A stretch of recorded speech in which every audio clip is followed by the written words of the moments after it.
The recent election of Cardinal Giorgio Bergoglio to the position of Pope Francis I was an unprecedented event the world has never before witnessed. It is the first time in history that a member of the Jesuit order has been elected to the highest position of the Roman Catholic Church. Reactions worldwide varied from jubilation to matter-of-fact acceptance to disinterest. These very reactions reveal appalling ignorance of the true nature of the Jesuit order. Widely regarded as a benevolent missionary order, known for its educational institutions, the Jesuit order, as the Society of Jesus is commonly known, has long played an incredibly influential, albeit secretive, role in the destinies of nations, organizations, and individuals. Rulers, presidents, scholars, and even Catholics themselves, who are aware of the evil perpetrated by this powerful, far-reaching order, have left on record grave warnings that all should heed. Following is a compilation of quotes from a variety of sources. Some admit that their own diabolical organizations were modeled on Jesuit principles. Others give warning. A number of those who sought to warn did so at the cost of their lives. World's Last Chance would encourage all to carefully study the following material. Proverbs 1:5 tells us, "A wise man will hear and will increase learning, and a man of understanding shall attain unto wise counsels." Ignatius Loyola, 1491 to 1556, founder of the Society of Jesus and its first superior general. Nor will it contribute a little to our advantage if with caution and secrecy we foment and heighten the animosities that arise among princes and great men, even to such a degree that they may weaken each other. But if there appear any likelihood of reconciliation, then as soon as possible let us endeavor to be the mediators, lest others prevent us. Finally, let all with such artfulness gain the ascendant over princes, noblemen, and the magistrates of every place, that they may be ready at our beck, even to sacrifice their nearest relations and most intimate friends when we say it is for our interest and advantage. Let proper methods be used to get knowledge of the animosities that arise among great men, that we may have a finger in reconciling their differences. For by this means we shall gradually become acquainted with their friends and secret affairs, and of necessity engage one of the parties in our interests. Immediately upon the death of any person of post, let them take timely care to get some friend of our society preferred in his room. But this must be cloaked with such cunning and management as to avoid giving the least suspicion of our intending to usurp the prince's authority. Putting aside all private judgment, we should always be ready to accept this principle. I will believe that the white I see is black, if the hierarchical church so defines it. Princes and persons of distinction everywhere must, by all means, be so managed that we may have their ear, and that will easily secure their hearts, by which way of proceeding all persons will become our creatures, and no one will dare to give the society the least disquiet or opposition. Finally, the society must endeavor to effect this at least, that having gotten the favor and authority of princes, those who do not love them at least fear them. Paolo Sarpi, 1552 to 1623, a Venetian patriot, scholar, scientist, and church reformer. They are a public plague, and the plague of the world.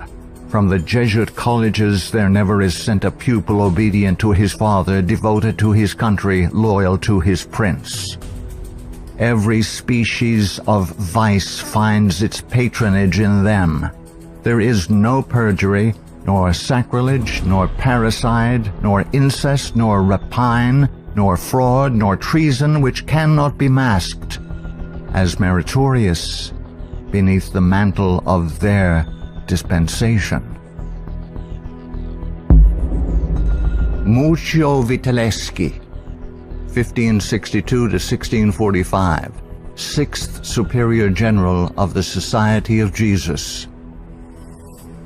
When sovereigns require a Jesuit's opinion on any subject, the Jesuit in question is to report the matter to his superior, who is to lay it before several Jesuits for discussion. The resolution formed after this consultation is supplied to the Jesuit, who has been consulted by the sovereign.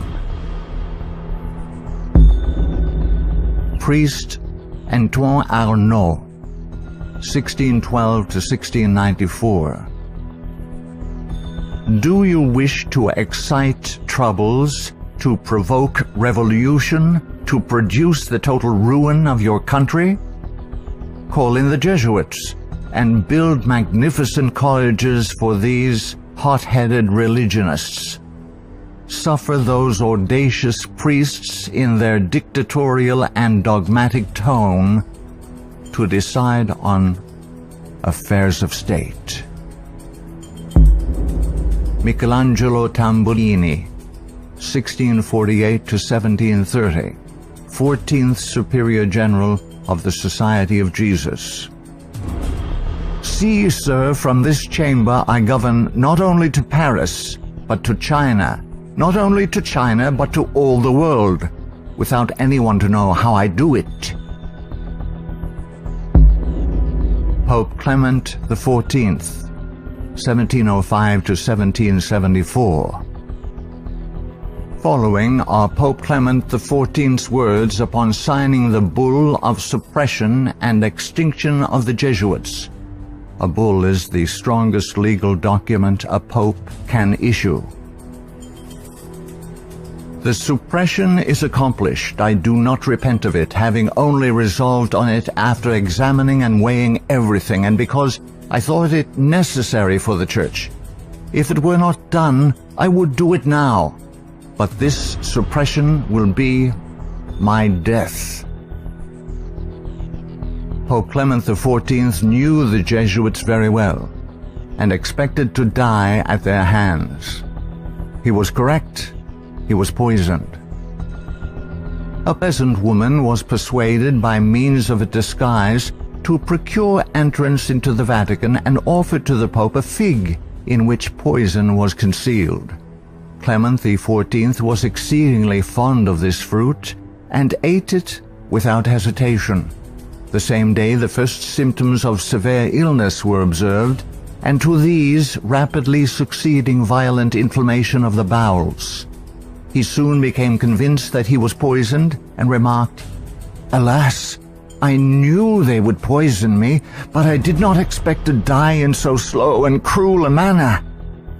His terrible sufferings continued for several months. When he died, the poor victim, said Comenon, of the execrable Jesuits to which the Bishop of Pistoia, Scipio di Ricci, the nephew and heir of Jesuit General Ricci, fully agreed. Pope Pius VII, the Pope who restored the Society of Jesus. Soon after Pope Pius VII was released from Napoleon's prison in 1814, he quickly restored the Society of Jesus with the papal bull Sollicitudo Omnium Ecclesiarum. If any should again attempt to abolish it, the Society of Jesus, he would incur the indignation of Almighty God and of the holy apostles Peter and Paul. John Adams, 1735–1826, second President of the United States of America. In 1816, John Adams wrote to Thomas Jefferson, third President of the United States, regarding the restoration of the Society of Jesus. My history of the Jesuits is not eloquently written, but it is supported by unquestionable authorities, is very particular and very horrible. Their restoration is indeed a step toward darkness, cruelty, perfidy, despotism, death. I do not like the appearance of the Jesuits. If ever there were a body of men who merited eternal damnation on earth and in hell, it is this Society of Loyolas. Shall we not have regular swarms of them here, in as many disguises as only a king of the gypsies can assume, dressed as painters, publishers, writers, and schoolmasters? If ever there was a body of men who merited eternal damnation on earth and in hell, it is this Society of Loyolas. We are compelled by our system to offer them asylum. Napoleon Bonaparte, 1769–1821, Emperor of the French.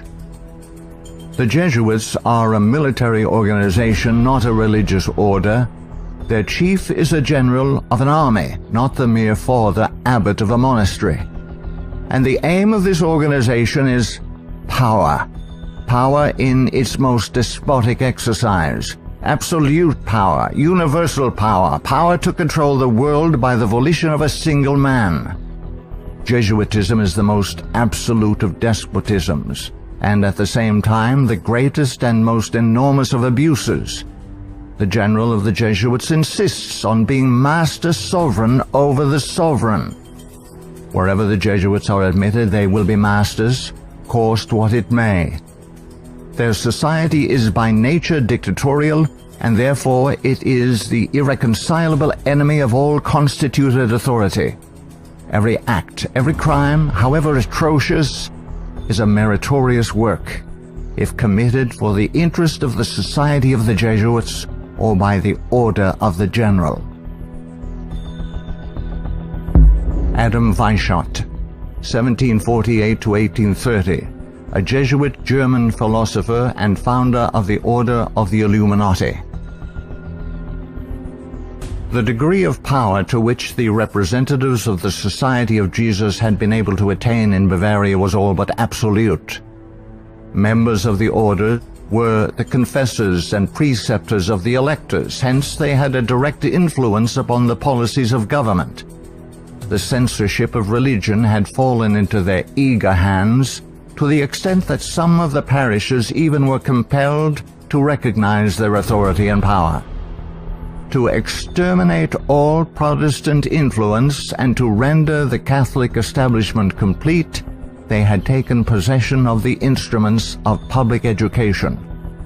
It was by Jesuits that the majority of the Bavarian colleges were founded, and by them they were controlled. By them also the secondary schools of the country were conducted. The Marquis de Lafayette, 1757–1834, a French statesman and general. It is my opinion that if the liberties of this country, the United States of America, are destroyed, it will be by the subtlety of the Roman Catholic Jesuit priests, for they are the most crafty, dangerous enemies to civil and religious liberty. They have instigated most of the wars of Europe. Friedrich von Hardenberg, 1772 to 1801, German philosopher. Never before in the course of the world's history had such a society, that is, the Jesuit order, appeared. The old Roman Senate itself did not lay schemes for world domination with greater certainty of success. André-Marie Jean-Jacques Dupin, 1783 to 1865, a French statesman. The Jesuits are a naked sword whose hilt is at Rome, but its blade is everywhere, invisible until its stroke is felt. Samuel Morse, 1791 to 1872, American inventor of the telegraph. They are Jesuits. This society of men, after exerting their tyranny for upwards of 200 years, at length became so formidable to the world, threatening the entire subversion of all social order, that even the Pope, whose devoted subjects they are, and must be, by the vow of their society, was compelled to dissolve them.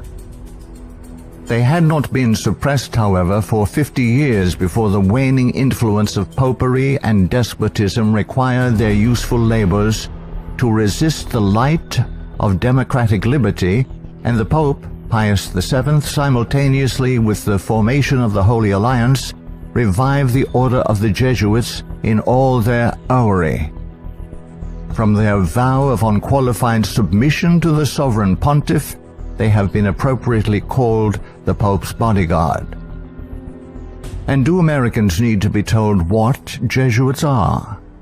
They are a secret society, a sort of Masonic order, with super-added features of revolting odiousness, and 1,000 times more dangerous. They are not merely priests or of one religious creed. They are merchants and lawyers and editors and men of any profession having no outward badge in this country by which to be recognized. They are about in all your society. They can assume any character, that of angels of light or ministers of darkness, to accomplish their one great end, the service upon which they are sent. Whatever that service may be. They are all educated men, prepared and sworn to start at any moment and in any direction, and for any service, commanded by the general of their order, bound to no family, community, or country by the ordinary ties which bind men, and sold for life to the cause of the Roman pontiff. And who are these agents? They are for the most part Jesuits, an ecclesiastical order proverbial through the world for cunning, duplicity, and total want of moral principle, an order so skilled in all the arts of deception that even in Catholic countries, in Italy itself, it became intolerable and the people required its suppression. Orestes Augustus Brownson, 1803 to 1876, New England intellectual and activist, preacher, labor organizer, and noted Catholic convert and writer. Undoubtedly, it is the intention of the Pope to possess this country, America. In this intention, he is aided by the Jesuits and all the Catholic prelates and priests. If the Catholic Church becomes predominant here, Protestants will all be exterminated. Abraham Lincoln, 1809 to 1865, 16th President of the United States of America. This war, the American Civil War, 1860 to 1865, would never have been possible without the sinister influence of the Jesuits. We owe it to popery that we now see our land reddened with the blood of her noblest sons. Though there were great differences of opinion between the South and North on the question of slavery, neither Jeff Davis nor any one of the leading men of the Confederacy would have dared to attack the North had they not relied on the promise of the Jesuits that under the mask of democracy, the money and the arms of the Roman Catholics, even the arms of France, were at their disposal if they would attack us. The Protestants of both the North and South would surely unite to exterminate the priests and the Jesuits if they could learn how the priests and nuns and the monks which daily land on our shores under the pretext of preaching their religion are nothing else but the emissaries of the Pope, of Napoleon III, and the other despots of Europe to undermine our institutions, alienate the hearts of our people from our Constitution and our laws, destroy our schools, and prepare a reign of anarchy here as they have done in Ireland, in Mexico, in Spain, and wherever there are any people who want to be free. "I am so glad to meet you again," he said. "You see that your friends the Jesuits have not yet killed me, but they would have surely done it when I passed through the most devoted city, Baltimore, had I not defeated their plans by passing incognito a few hours before they expected me." New projects of assassination are detected almost every day, accompanied with such savage circumstances that they bring to my memory the massacre of St. Bartholomew and the gunpowder plot. We feel, at their investigation, that they come from the same masters in the art of murder, the Jesuits. So many plots have already been made against my life that it is a real miracle that they have all failed when we consider that the great majority of them were in the hands of skillful Roman Catholic murderers evidently trained by the Jesuits. I know that Jesuits never forget nor forsake, but man must not care how and where he dies, provided he dies at the post of honor and duty. Charles Chineke, 1809 to 1899, Canadian ex-Catholic priest.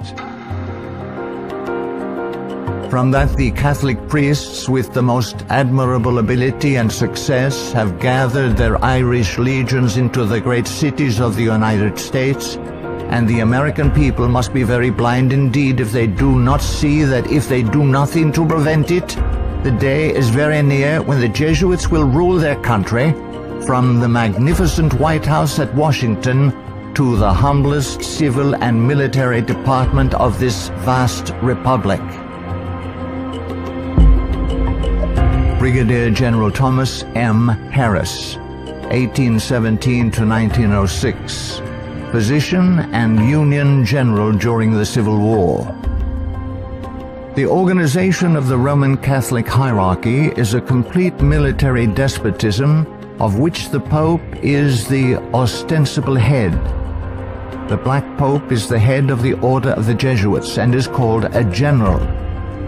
He not only has command of his own order, but directs and controls the general policy of the Roman Catholic Church. He is the power behind the throne and is the real potential head of the hierarchy.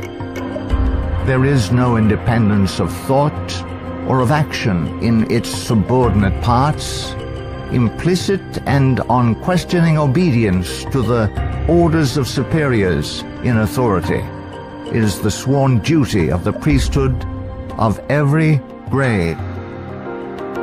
It would seem that the Jesuits had had it in mind from the beginning of the war, the American Civil War of 1861 to 1865, to find an occasion for the taking off, that is the assassination, of Mr. Abraham Lincoln.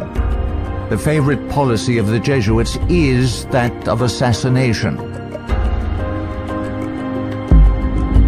Fyodor Dostoevsky, 1821 to 1881, famous Russian novelist. The Jesuits are simply the Roman army for the earthly sovereignty of the world in the future, with the Pontiff of Rome for emperor. That's their ideal. It's simple lust of power, a filthy earthly gain of domination, something like a universal serfdom with them as masters. That's all they stand for. They don't even believe in God, perhaps. Margaret F. Cusick, 1829 to 1899, converted nun of Kenmare. The great idea of the Jesuit has always been a universal spiritual and temporal monarchy in which the Jesuit should reign supreme. England has always been the place desired for the base of operations necessary for this end. Hence the blood, the tears shed, and the schemes undertaken in this country by the Jesuit. He has by no means ended his efforts for the subjugation of the world to Rome through England.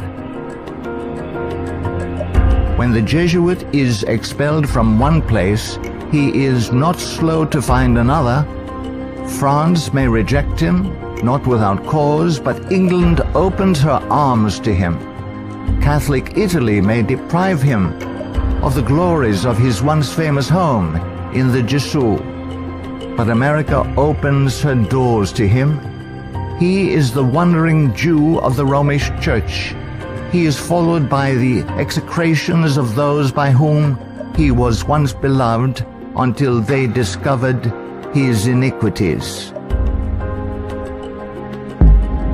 Charles Haddon Spurgeon, 1834 to 1892, British particular Baptist preacher known as the Prince of Preachers. Our ancient enemies have small belief in our common sense if they imagine that we shall ever be able to trust them, after having so often beheld the depths of Jesuitical cunning and duplicity. The sooner we let certain archbishops and cardinals know that we are aware of their designs and will in nothing cooperate with them, the better for us and our country. Of course, we shall be howled at as bigots, but we can afford to smile at that cry when it comes from the church which invented the Inquisition.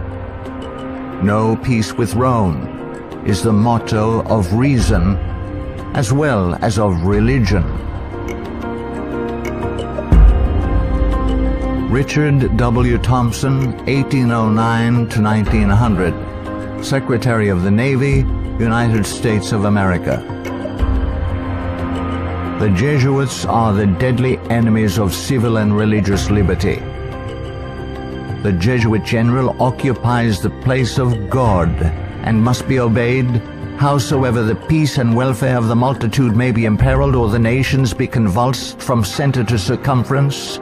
The Society of Jesuits must obtain the mastery, even if general anarchy shall prevail, or all the world besides be covered with the fragments of a universal wreck.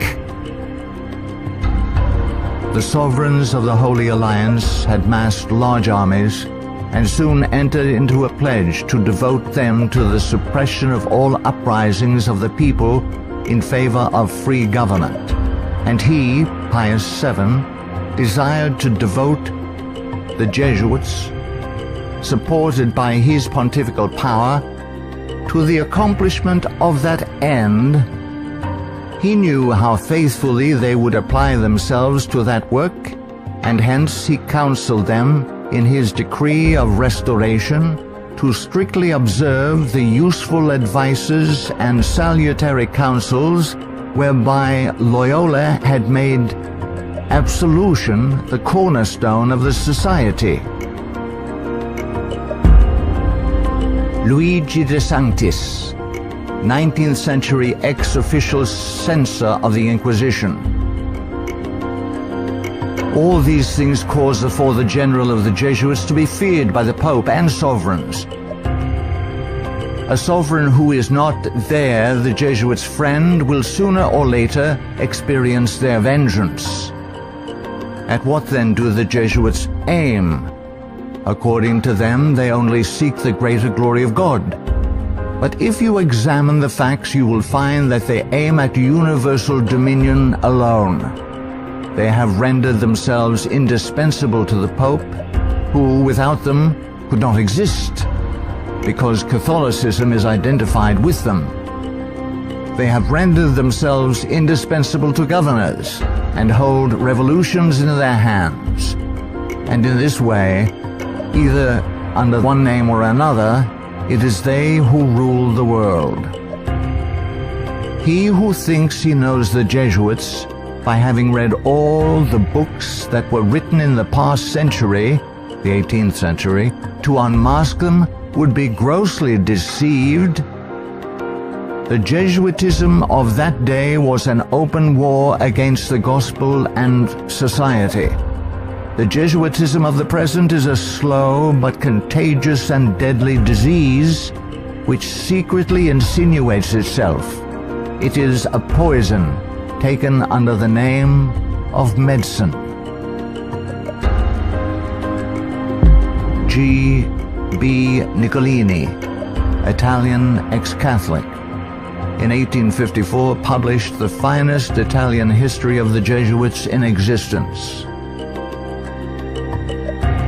Take the Jesuit for what he ought or appears to be, and you commit the greatest of blunders. Draw the character after what the Jesuit seems to be in London, you will not recognize your portrait in the Jesuit of Rome. The Jesuit is the man of circumstances. Despotic in Spain, constitutional in England, republican in Paraguay, bigot in Rome, idolater in India. He shall assume and act out in his own person, with admirable flexibility, all those different features by which men are usually to be distinguished from each other. He will accompany the gay women of the world to the theater, and will share in the excesses of the debauchee. With solemn countenance he will take his place by the side of the religious man at church, and he will revel in the tavern with the glutton and the sot. He dresses in all garbs, speaks all languages, knows all customs, is present everywhere, though nowhere recognized, and all this, it should seem, O monstrous blasphemy, for the greater glory of God, ad majorem Dei gloriam. The members of the society are divided into 4 classes: the professed, coadjutors, scholars, and novices. There is also a secret 5th class, known only to the general and a few faithful Jesuits, which perhaps more than any other contributes to the dreaded and mysterious power of the order. It is composed of laymen of all ranks, from the minister to the humble shoeboy. These are affiliated to the society, but not bound by any vows.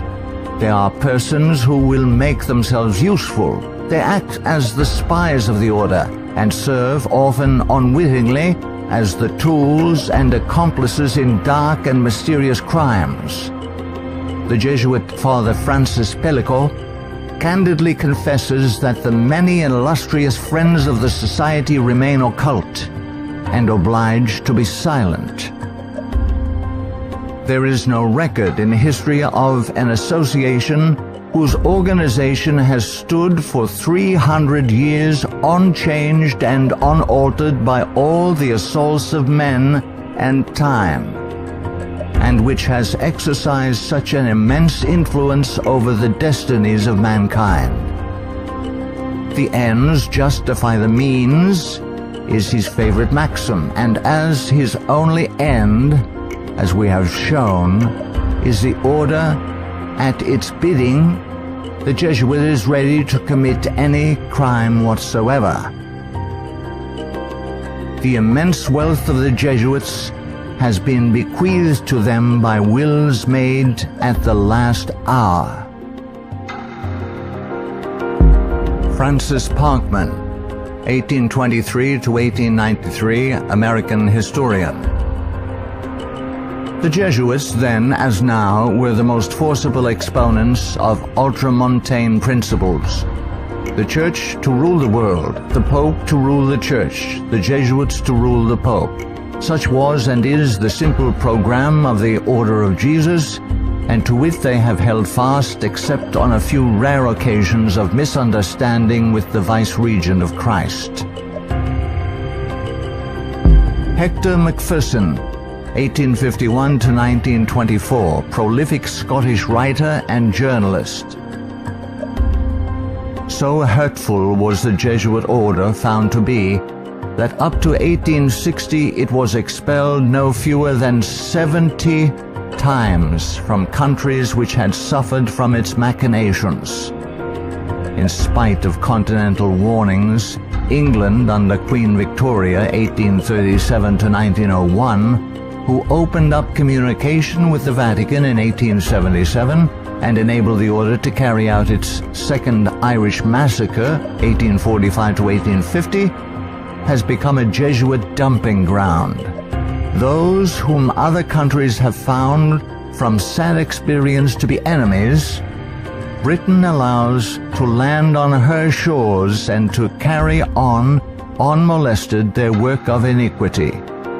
We are carrying toleration to excess, and unless there is a change of policy, this nation will one day pay a heavy penalty.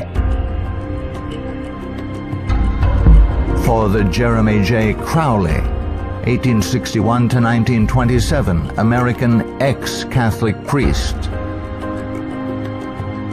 All through the Middle Ages and the Renaissance period, the popes kept Italy in turmoil and bloodshed for their own family and territorial advantages, and they kept all Europe in turmoil for 2 centuries after the Reformation, in fact, just as long as they could in the wars of religion.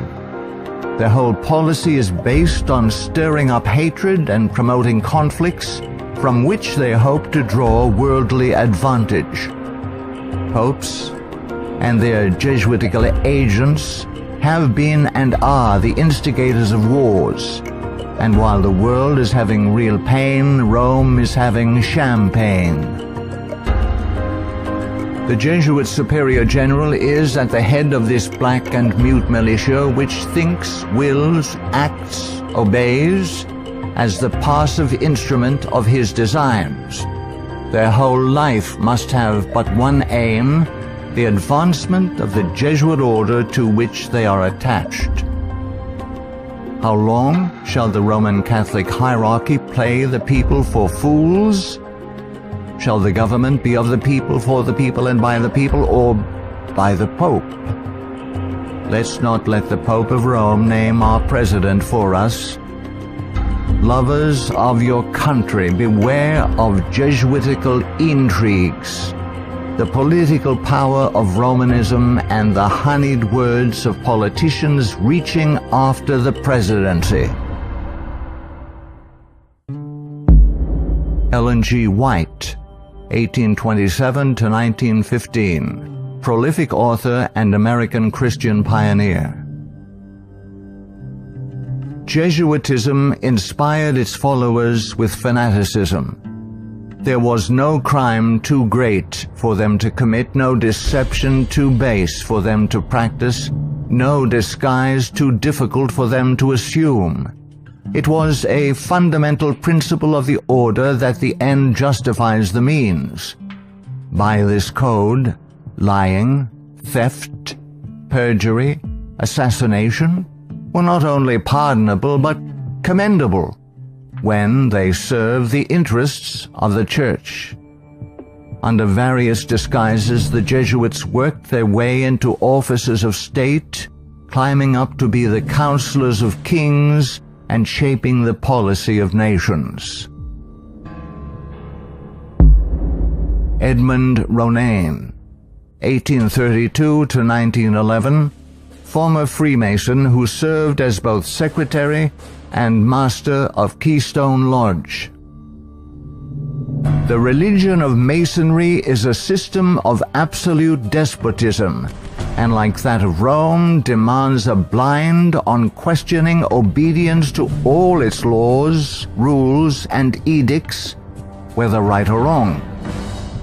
What a singular commentary on the indifference, the subserviency, or the cowardice of society, that an institution professedly organized by such cunning knaves, the Jesuits, and for such base purposes, and which has been sustained by fraud, falsehood, and deception from the commencement of its career to the present time, should be permitted today to dictate to, if not virtually to rule the nation, and to create such a dread in communities that even some of the ministers of Christian denominations, who detest its vile philosophy and who would like to see it swept from the face of the earth, are absolutely afraid to mention its name, either in the pulpit, the prayer meeting, or the Sabbath school, lest its secret vendetta vengeance might, in some concealed manner, be wreaked upon them. Adolf Hitler, 1889 to 1945, Austrian-born German politician and the leader of the Nazi Party. I have learned most of all from the Jesuit order.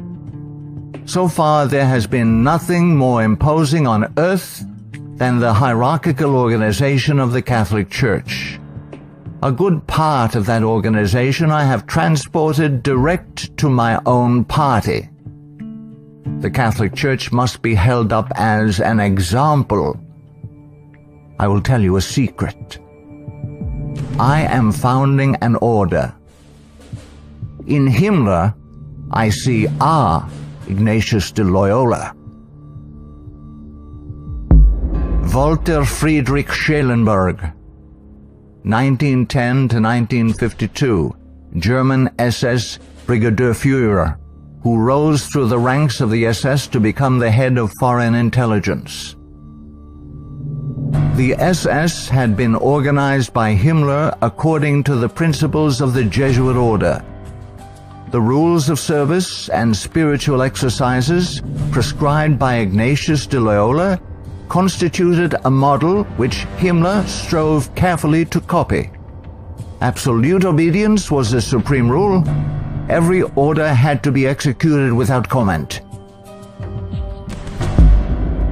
Avro Manhattan, 1914 to 1990, a writer and philosopher. The Jesuits are one of the largest stockholders in the American Steel Company, Republic, and National. They are also among the most important owners of the four greatest aircraft manufacturing companies in the U.S., Boeing, Lockheed, Douglas, and Curtiss-Wright. No political event or circumstance can be evaluated without the knowledge of the Vatican's part in it, and no significant world situation exists in which the Vatican does not play an important explicit or implicit role. Alberto Rivera, 1935 to 1997, ex-Jesuit.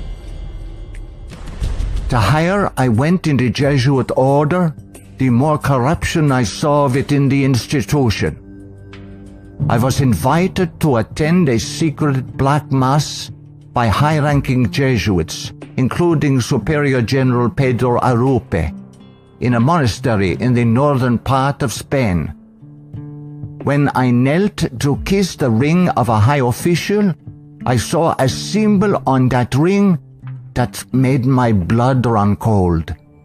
It was a Masonic symbol, the compass and the square. A thing I hated, and I had been told to fight against it. I found out the Jesuit general was also a Mason and a member of the Communist Party in Spain. Frederick Tupper Southey III, 1936 to 2007, American composer, musician, author, and artist. The Roman Inquisition had been administered since 1542 by the Jesuits. Edmund Paris, 1894 to 1970, author of The Secret History of the Jesuits. The public is practically unaware of the overwhelming responsibility carried by the Vatican and its Jesuits in the starting of the two world wars, a situation which may be explained in part by the gigantic finances at the disposition of the Vatican and its Jesuits, giving them power in so many spheres, especially since the last conflict. The Jesuits are a secret society, a sort of Masonic order, with super-added features of revolting odiousness and 1,000 times more dangerous. The Führer had come to power thanks to the votes of the Catholic Zentrum, Central Party overseen by Jesuit Ludwig Kass, only 5 years before, 1933. But most of the objectives cynically revealed in Mein Kampf were already realized. This book was written by the Jesuit-controlled Father Bernhard Stempfler and signed by Hitler. For it was the Society of Jesus which perfected the famous Pan-German program as laid out in this book, and the Führer endorsed it.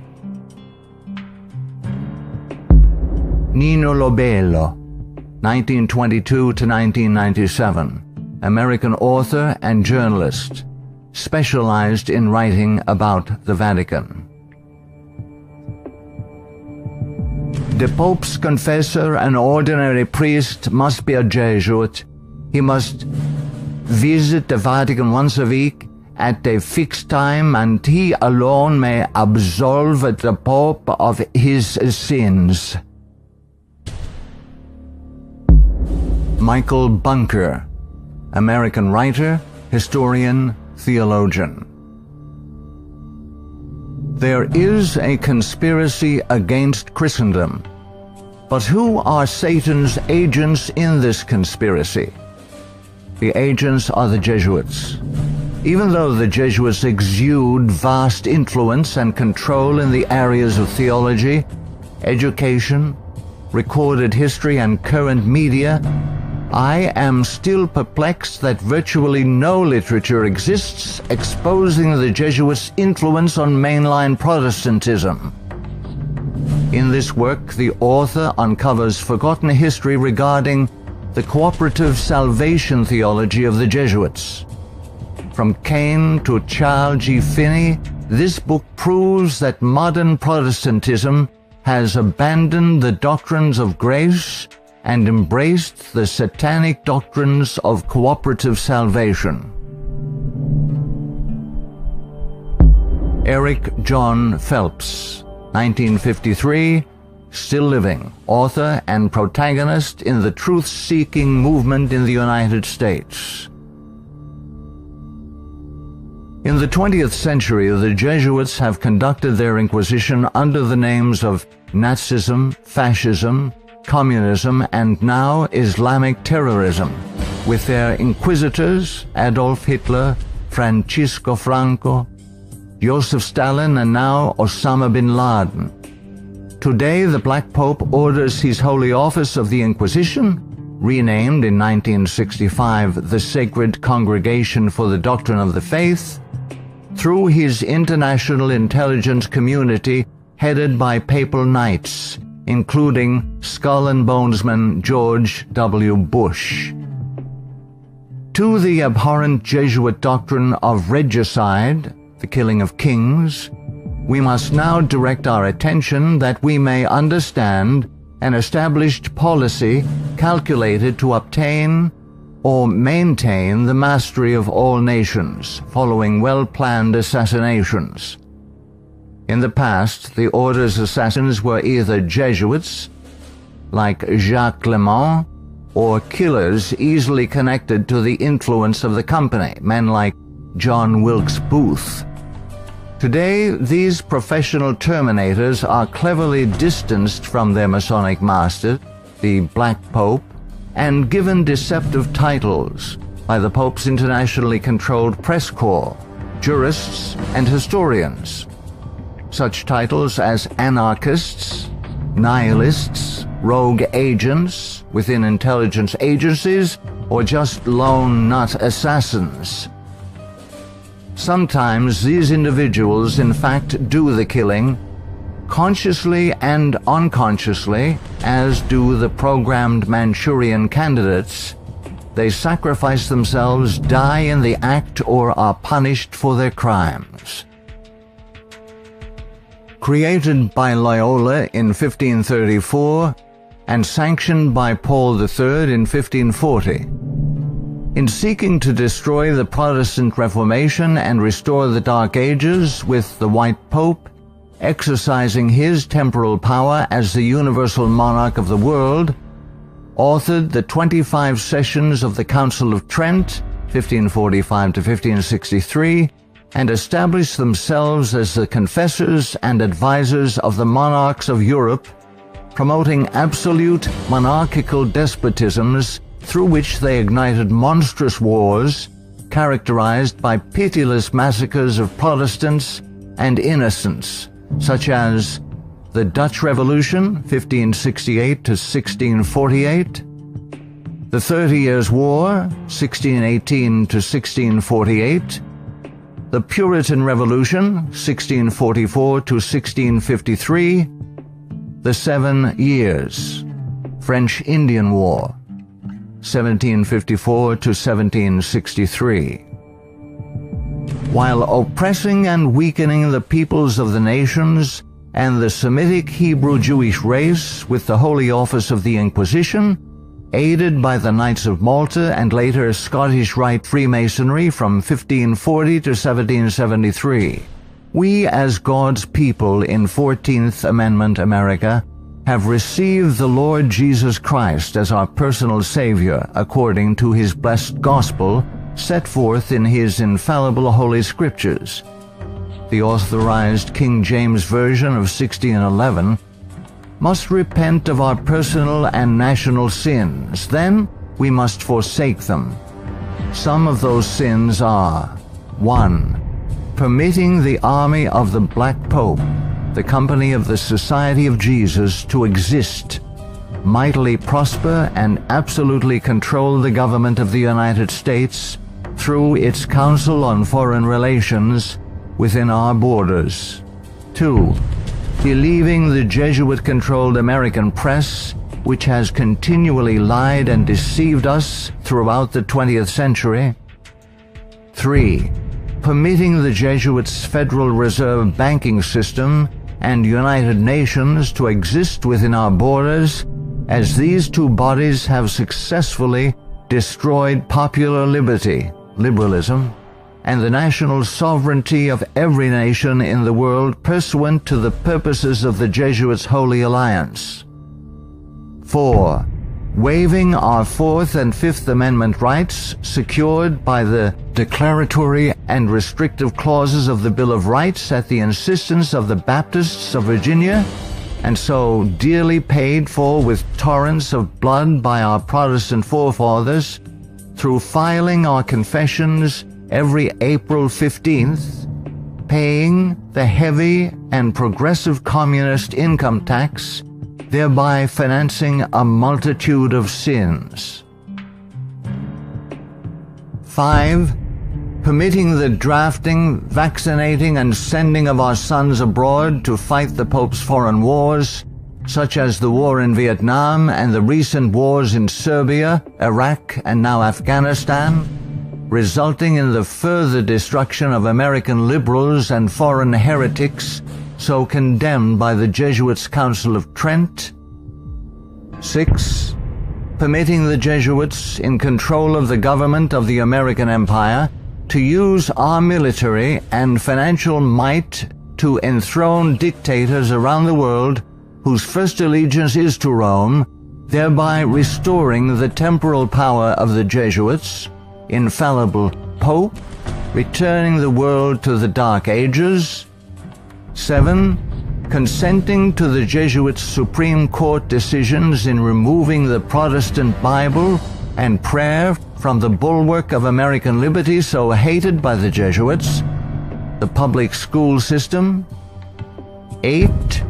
Consenting to the immigration of millions of Roman Catholics and pagan persons of color whose loyalty to the Pope or their own race, religion, and nationality is greater than their loyalty to our Protestant constitution and republican form of government, thereby creating a multitude of agitations justifying more centralization of power in Washington, D.C., and through amalgamation, the Africanization of the American white Celtic Anglo-Saxon race, being historically the greatest enemy of the Jesuit order, especially its Bible-believing Protestants and Baptists, as intended by the Company of Jesus pursuant to its Jesuit oath. 9. Consenting to the Jesuit Supreme Court's several decisions of forced integration, resulting in the destruction of both the white and black races through amalgamation, as the exchange of viruses, bacteria, and parasites, unique to each race, creates powerful combinations in the offspring, producing a non-resistant, weak, and sterile population within 5 generations. 10. Consenting to the Jesuit Supreme Court's decision of legalized abortion, resulting in the mass murder of unborn babies, polluting the land with innocent blood, ultimately collapsing the Ponzi scheme called the Social Security system, justifying mass murder of the elderly by the coming fascist dictator, provoking the Lord against us to consume us until there be no remnant nor escaping in the land by means of a massive military invasion composed of a coalition of nations, cleansing the land with the blood of unrepentant and unforgiven American murderers. 11. Succumbing to race hatred as a result of Jesuit-controlled Masonic agitators such as the White Knights of the Ku Klux Klan and the Black Nation of Islam, justifying the imposition of martial law when the inner-city race wars begin. 12. Sheepishly giving up our real wealth, gold and silver coins in exchange for indulgences, the Jesuits' worthless paper money called Federal Reserve notes, and thereby becoming a nation of overworked, unprincipled, money-hungry thieves. 13.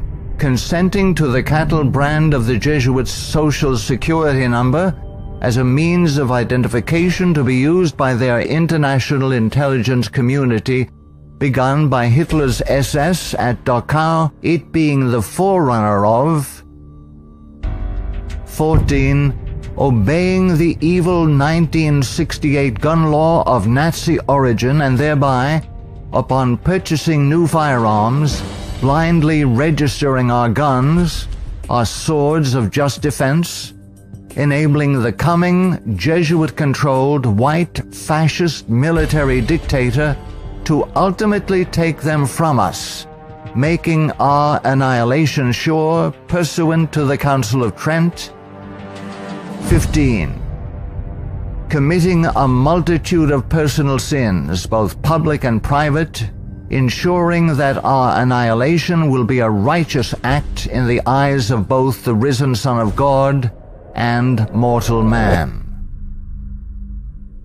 Far from being the benevolent educational missionary society many view the Society of Jesus as being, the Jesuit order is responsible for some of the most heinous acts in recorded history. They have battled truth and righteousness, crushed religious liberty, influenced kings, and sought to mold the course of history to carry out their own agenda. Now that the visible head of the Roman Catholic Church is himself a member of this order, the power of the Jesuit order is complete. Let all who love truth, all who love freedom, take heed and beware of the danger now facing the world in the person of Pope Francis I. Error and wickedness will ever seek to use force against truth and righteousness. Now is the time to draw close to Yahuwah, setting aside the sin that doth so easily beset, and surrender all to the Creator. he will accept all who come to him in faith. A prudent man foreseeth the evil, and hideth himself, but the simple pass on, and are punished.